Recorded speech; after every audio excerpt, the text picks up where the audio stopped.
रेश्माताई editing करायला येत नाही. हो का? काय नाही सोपं आहे ताई एडिटिंग करायचं. तुम्ही ते सर्च करा ना YouTubeला सर्च करा कसं एडिटिंग करायचं ते असतात बघा व्हिडिओ. बघूनच करायला शिका. मला पण काहीच येत नव्हतं. मी पण YouTubeवर सर्च करून व्हिडिओ बघूनच शिकले आहे एडिटिंग करायला. आणखीन पण नाही जमत, पण जशी जमते तसे टाकते मी करून एडिटिंग. रेश्माताई, ताई ताई जेवते आता भूक लागली आहे. हो, हो. बरं. घ्या जेवण करून घ्या.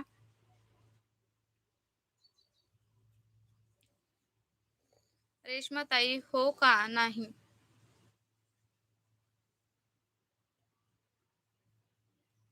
स्वागत आहे तुम्हा सर्वांचं माझ्या चॅनलवरती. चॅनलला नवीन असाल